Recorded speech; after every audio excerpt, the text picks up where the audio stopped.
असलामुअलैकुम जी मेरे सारे वेखण वाले भैन भरावां नूं मेरी तरफों असलामुअलैकुम। अज फिर एक नवीं वीडियो दे नाल तुहाडी खिदमत दे विच हाज़र हां जनाब।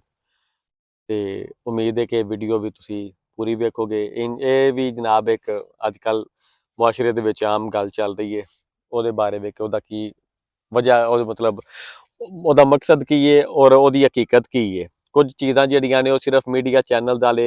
अपने व्यूज़ लैण वास्ते जनाब उन्होंने मुख्तलिफ रंग दे के बड़ा रंगीन जिहा मौजू दे के टॉपिक दे के थंबनेल ला के जनाब लोगों की अटेंशन लेंदे ने ते गल भावें ਉਹਦੇ ਵਿੱਚ कुछ भी ना होवे, सिर्फ ये वे कि लोगों च एक उन्होंने हाइप क्रिएट कर देना है कि पता नहीं ये हो गया जी वो हो गया, ताकि लोग वो जनाब टाइटल वेख के ते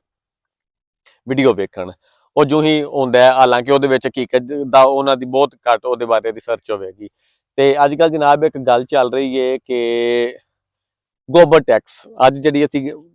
ਗੁਫ਼ਤਗੂ ਦਾ ਸਾਡੀ ਦਾ ਮੌਜੂ ਹੈ ਉਹ ਜਨਾਬ ਇੱਕ ਮੀਡੀਆ ਦੇ ਉੱਤੇ ਗੱਲ ਚੱਲ ਰਹੀ ਹੈ ਕਿ ਪੰਜਾਬ ਗੌਰਮੈਂਟ ਨੇ ਜਨਾਬ ਗੋਬਰ ਟੈਕਸ ਨਾਫਜ਼ ਕਰ ਦਿੱਤਾ ਹੈ ਮਵੇਸ਼ੀਆਂ ਤੇ। ਇਹ ਪਾਲਤੂ ਜਾਨਵਰ ਜਿਹੜੇ ਮੱਝਾਂ ਜਾਂ ਗਾਵਾਂ ਜਿਹੜੀਆਂ ਹੈ ਨੇ ਉਹਨਾਂ ਤੇ ਜਨਾਬ ਫੀ ਜਾਨਵਰ 30 ਰੁਪਏ ਡੇਲੀ ਬੇਸਿਸ ਤੇ ਪੰਜਾਬ ਗੌਰਮੈਂਟ ਜੱਟਾਂ ਕੋਲੋਂ ਜਾਂ ਜਿਨ੍ਹਾਂ ਲੋਕਾਂ ਨੇ ਜਾਨਵਰ ਰੱਖੇ ਨੇ ਉਹਨਾਂ ਕੋਲੋਂ ਟੈਕਸ ਲਵੇਗੀ। ਇਹ ਤੇ ਹਰ ਬੰਦਾ ਇਸ ਗੱਲ ਦੇ ਬਾਰੇ ਇਨਫੋਰਮੇਸ਼ਨ ਜਨਾਬ ਵੀਡੀਓ ਵੀ ਬਣਾ ਰਿਹਾ, ਦੱਸ ਵੀ ਰਿਹਾ ਹੈ, अपने व्यूज़ लैण वास्ते कर रहा, लेकिन वो इनकंप्लीट गल दस रहे हैं। ये बिल्कुल गौरमेंट ने जनाब एक तरह का तुम समझो कि नोटिफिकेशन भी कर दिता है कि ये गोबर टैक्स पर एनीमल एक जानवर के पिछे 30 रुपए डेली बेसिस पे गौरमेंट उन्होंने को टैक्स लेगी गोबर चुकन का। वो गोबर काम केस आएगा, टैक्स का हकीकत की हो तो बाद दसने गोबर केस काम आएगा। गोबर जनाब असल काम आएगा कि गोबर चुक के इस्तेमाल वास्ते गोबर गैस वास्ते गैस बनाने वास्ते जनाब उन्होंने शिफ्ट करके बकायदा प्लांट के प्रोसैसिंग करके जो भी गोबर गैस का प्लांट होंगे वो प्रोसैस करके गैस पैदा की जाएगी, यूटिलाइज की जाएगी ताकि लोगों को फायदा हो। ये मेन चीज़ मकसद है उन्होंने गोबर को चुकन का।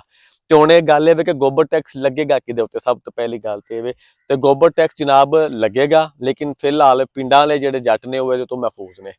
उन्होंने तक हली तक गोबर टैक्स लाने का गौरमेंट का कोई इरादा नहीं। शायद आने वाले वक्त हो भी जाए, लेकिन ये वे कि फिलहाल गोबर टैक्स जनाब उन्होंने शहरों के ਵੱਡੇ ਵੱਡੇ ਜਿਹੜੇ ਸ਼ਹਿਰ ਨੇ ਜਿੱਥੇ ਸ਼ਹਿਰਾਂ ਦੇ ਵਿੱਚ ਲੋਕਾਂ ਨੇ ਮਵੇਸ਼ੀ ਰੱਖੇ ਸਨ, ਦੁੱਧ ਸ਼ੁੱਧ ਦਾ ਕੰਮ ਕਰਦੇ ਸਨ, ਮੱਝਾਂ ਗਾਵਾਂ ਰੱਖੀਆਂ ਸਨ, ਉਹਨਾਂ ਨੂੰ ਜਨਾਬ ਬਕਾਇਦਾ ਤੌਰ ਤੇ ਬੈਂਸ ਕਲੋਨੀਆਂ ਬਣਾ ਕੇ ਸ਼ਹਿਰਾਂ ਤੋਂ ਬਾਹਰ ਸ਼ਿਫਟ ਕਰਨ ਦਾ ਪ੍ਰੋਗਰਾਮ ਗੌਰਮੈਂਟ ਨੇ ਲਾਂਚ ਕੀਤਾ, ਪੰਜਾਬ ਗੌਰਮੈਂਟ ਨੇ, ਤਾਂ ਕਿ ਸ਼ਹਿਰਾਂ ਦੇ ਵਿੱਚ ਮਵੇਸ਼ੀਆਂ ਵਾਲਾ ਗੰਦ ਛੰਦ ਸੜਕਾਂ ਬੰਦ ਕਰਨਾ ਤੇ ਸੜਕ ਦੇ ਉੱਤੇ ਮਵੇਸ਼ੀਆਂ ਦਾ ਆਉਣਾ ਜਾਣਾ ਹਾਦਸਾ ਦਾ ਬਾਸ ਬਣਨਾ ਇਹਨੂੰ ਖਤਮ ਕਰਨਾ ਤੇ ਗੌਰਮੈਂਟ ਨੇ ਜਨਾਬ ਇਹ ਅੱਛਾ ਇਕਦਾਮ ਕੀਤਾ ਹੈ। ਬਕਾਇਦਾ ਤੌਰ ਤੇ ਗੌਰਮੈਂਟ ਨੇ ਜ਼ਮੀਨਾਂ ਅਲਾਟ ਕਰਕੇ ਸਰਕਾਰੀ ਜ਼ਮੀਨਾਂ ਉਹਦੇ ਉੱਤੇ ਬੈਂਸ ਕਲੋਨੀਆਂ ਗੌਰਮੈਂਟ बनाएगी और वो जनाब वो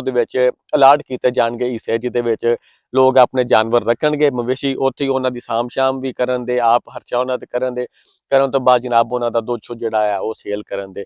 ਉਹਨਾਂ ਬੈਂਸ ਕਲੋਨੀਆਂ ਦੇ ਵਿੱਚ ਜਿਹੜੇ ਜਾਨਵਰ ਰਹਿ ਰਹੇ ਹੋਣਗੇ,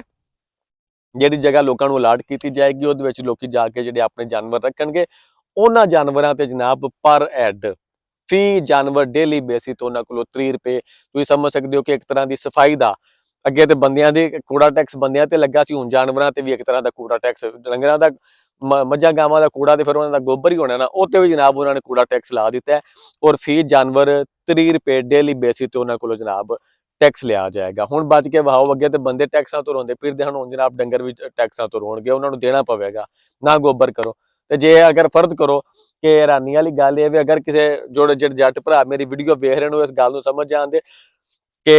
हाले तो उन्होंने पर डे लाया, शुक्र करो उन्होंने पर मतलब एक दफा गोबर करें तो टैक्स नहीं लाता। अगर कोई किसी का डंगर बीमार हो गया उन्होंने वाह लग गई, वाह मतलब लूज मोशन जो होंगे ने वो लग गई, सारा दिन मझ अगर लूज मोशन करती रही तो एक बार का 30 रुपए टैक्स होया तो जो सारे दिन का तुम दुध बेचने तो उधर निकल जाएगा, 10-12 नहीं उन्हें जनाब गोया कर दिता तो तो रोज की कमाई उधर निकल जानी करनी है। ਤੇ ਇਹ ਹਾਲੇ ਤੱਕ ਗੋਬਰ ਟੈਕਸ ਦੀ ਜਿਹੜੀ ਜਨਾਬ ਰਿਐਲਿਟੀ ਹੈ, ਹਕੀਕਤ ਹੈ ਤੇ ਹਾਲੇ ਜੱਟਾਂ ਪਿੰਡਾਂ ਵਾਲੇ ਜੱਟ ਤੋਂ ਬਚੇ ਨਹੀਂ ਹੋ ਸਕਦੇ। ਆਉਣ ਵਾਲੇ ਵਕਤ 'ਚ ਉਹਨਾਂ ਤੇ ਵੀ ਟੈਕਸ ਲੱਗ ਜਾਏ, ਕੋਈ ਵੱਡੀ ਗੱਲ ਨਹੀਂ ਐਡੀ। ਤੇ ਬਾਕੀ ਉਮੀਦ ਹੈ ਤੁਹਾਨੂੰ ਵੀਡੀਓ ਪਸੰਦ ਆਈ ਹੋਵੇਗੀ। ਆਪਣਾ ਖਿਆਲ ਰੱਖਿਆ ਜੇ, ਫਿਰ ਇਨਸ਼ਾਅੱਲਾ ਤੁਹਾਡੇ ਨਾਲ ਮੁਲਾਕਾਤ ਹੋਵੇਗੀ। ਅਸਲਾਮ ਅਲੈਕੁਮ।